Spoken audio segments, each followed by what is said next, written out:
ഈശോയിൽ സ്നേഹമുള്ള സഹോദരി സഹോദരന്മാരെ, വലിയ നോയമ്പ് കാലത്തിലെ 5-ാമത്തെ ആഴ്ചയിലേക്ക് നാം കടക്കുകയാണ്.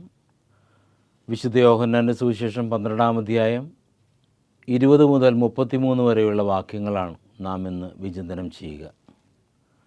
യഹൂദരുടെ പെസഹ തിരുനാൾ അതിൽ സംബന്ധിക്കാനായി ജെറൂസലേമിലേക്ക് വന്ന ഗ്രീക്കുകാർ യേശുവിനെ കാണാൻ ആഗ്രഹം പ്രകടിപ്പിക്കുന്നതും യേശുവിൻ്റെ പ്രതികരണവുമാണ് ഇന്നത്തെ സുവിശേഷത്തിലെ പ്രമേയം. യേശുവിൻ്റെ അടുക്കലേക്ക് അപ്പോസ്തലന്മാർ വന്ന് ഈ കാര്യം പറഞ്ഞു കഴിഞ്ഞപ്പോൾ ഈശോ പറഞ്ഞു, മനുഷ്യപുത്രൻ മഹത്വപ്പെടാനുള്ള സമയമായി.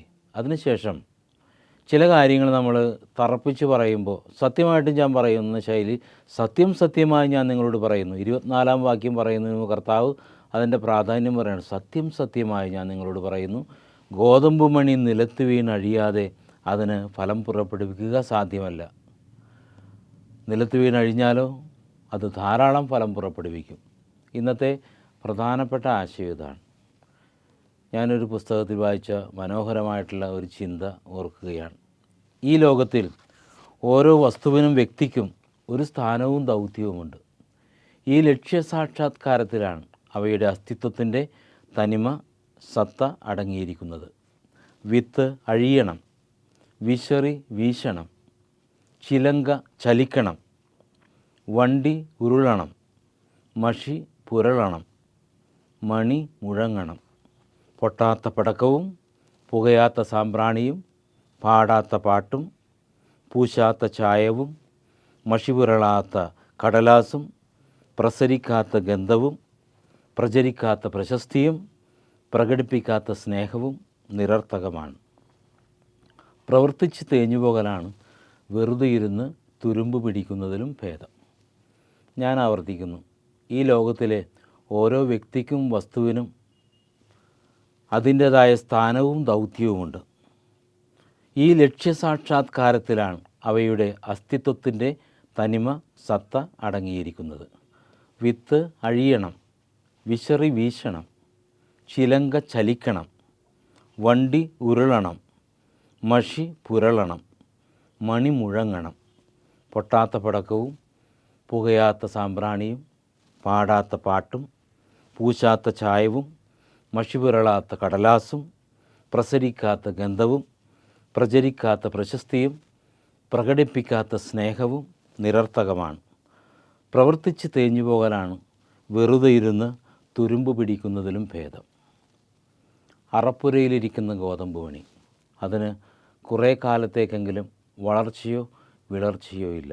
എന്നാൽ കാലം കടന്നു പോകുമ്പോൾ അത് നിലത്ത് വീഴുകയാണെങ്കിൽ ആവശ്യത്തിന് വെള്ളവും വളവും ശുശ്രൂഷയൊക്കെ ലഭിച്ചു കഴിഞ്ഞാൽ അതിന് മുള വരുന്നു.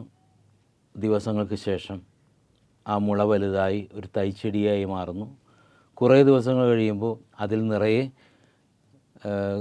അതിൽ കതിരുണ്ടാവുന്നു. കതിരിൽ എണ്ണമറ്റ ഗോതമ്പ് മണികൾ. ഇന്ന് ഗോതമ്പ് ചെടി വലിയൊരു പ്രസ്ഥാനമാണ്. ഈ പ്രസ്ഥാനത്തിന് ബീജാപാപം നൽകിയ അതിൻ്റെ അടിസ്ഥാന ഗോതമ്പ് മണിയെ അന്വേഷിച്ചാൽ കണ്ടെത്തുകയുമില്ല. അത് സ്വത്വം നഷ്ടപ്പെട്ട് ഇല്ലായ്മയായി മണ്ണോട് ചേരുന്നു. ഇതുപോലെയാണ് അപ്പനെന്ന് പറഞ്ഞാൽ അപ്പമെന്നും കൂടെ അർത്ഥമുണ്ട്. അമ്മയെന്ന് പറഞ്ഞാൽ അന്നമെന്നും കൂടെ അർത്ഥമുണ്ട്. അപ്പനും അമ്മയും തങ്ങളുടെ കഴിവുകളും സമയവും ജീവിതം മുഴുവനും കുടുംബത്തിന് വേണ്ടി, മറ്റുള്ളവർക്ക് വേണ്ടി അവർ ചെലവഴിക്കുമ്പോൾ മക്കളുടെ ജീവിതം കുടുംബത്തിൻ്റെ ഏറെ അഭിമാനകരമായ ക്ഷേമമായി മാറുന്നു. അങ്ങനെ വരുമ്പോൾ മാതാപിതാക്കളുടെ ജീവിതം മുറിക്കപ്പെടുന്ന അപ്പമായി ദിവ്യകാരുണ്യ ജീവിതമായി മാറുന്നു. പ്രിയമുള്ളവരെ, ഈ ഗോതമ്പ് മണിയുടെ ചില സാധ്യതകൾ നമുക്ക് ചിന്തിക്കാം. ഗോതമ്പ് മണിക്ക് 2 സാധ്യതയാണ്.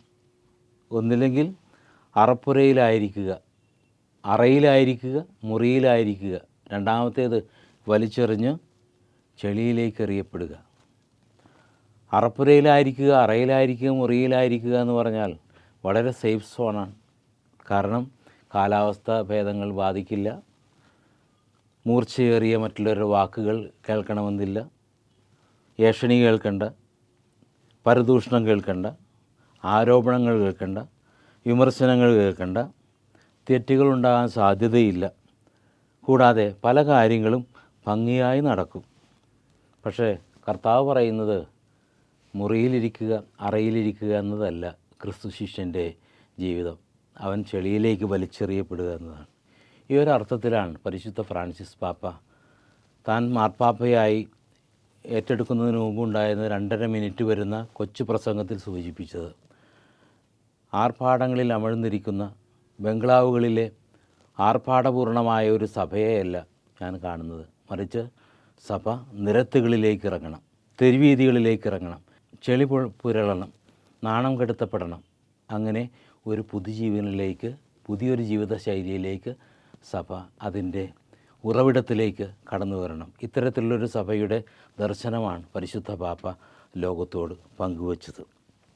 തൂമ്പ കാരണന്മാർ പറയുന്നുണ്ട്, അത് വെറുതെ ഇരുന്നാൽ തുരുമ്പ് പിടിക്കും. വെറുതെ ഇരുന്നില്ലെങ്കിലോ അത് തേഞ്ഞ് തീരും. എങ്ങനെയായാലും തൂമ്പ തീരാനുള്ളതാണ്. പക്ഷേ മറ്റുള്ളവർക്ക് ഉപകാരം ചെയ്തുകൊണ്ട് തേഞ്ഞ് തീരുക, തൂമ്പയെ പോലെ തേഞ്ഞ് തീരുക, ഇല്ലാതാവുക എന്നതാണ് ക്രിസ്തു ശിഷ്യൻ്റെ ലക്ഷ്യം. നമ്മുടെ ജീവിതത്തിൽ കർത്താവ് പറയുന്നത് നീ വലിച്ചെറിയപ്പെടാനുള്ളതാണ് ചെളിയിലേക്ക്. ഈ ചെളിയിലേക്ക്, മണ്ണിലേക്ക് നീ വലിച്ചെറിയപ്പെടുമ്പോൾ നിനക്ക് അത് വേദനാജനകമാണ്.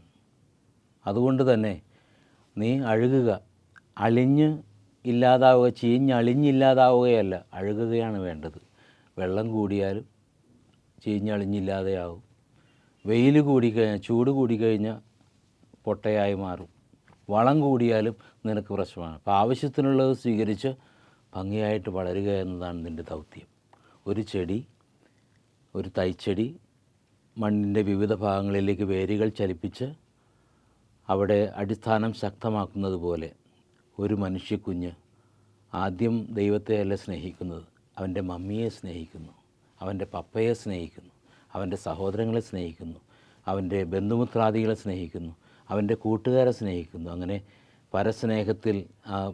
പരസ്നേഹബന്ധത്തിൽ അവൻ അടിസ്ഥാനമിട്ടുകൊണ്ട് അവൻ മുകളിലേക്ക് വളരുന്നു. ആ ചെടി മുകളിലേക്ക്, ദൈവത്തിലേക്ക് വളരുന്നത് പോലെ മനുഷ്യൻ പരസ്പര ബന്ധങ്ങളിൽ അടിസ്ഥാനമിട്ടുകൊണ്ട് ദൈവത്തിങ്കിലേക്ക് വളരണം. ഓരോ ക്രിസ്തു ശിഷ്യൻ്റെയും ദൗത്യവും അവൻ്റെ ജീവിതത്തിൻ്റെ ഏറ്റവും വലിയ സാഫല്യവും ഇതാകണം. ഗോതമ്പ് മണി നിലത്ത് വീണഴിയുന്നില്ലെങ്കിൽ അതിന് ഫലം പുറപ്പെടുവിക്കുക സാധ്യമല്ല. അഴിയുന്നെങ്കിലോ വളരെ ഫലം പുറപ്പെടുവിക്കും. ദൈവം നമ്മെ അനുഗ്രഹിക്കട്ടെ.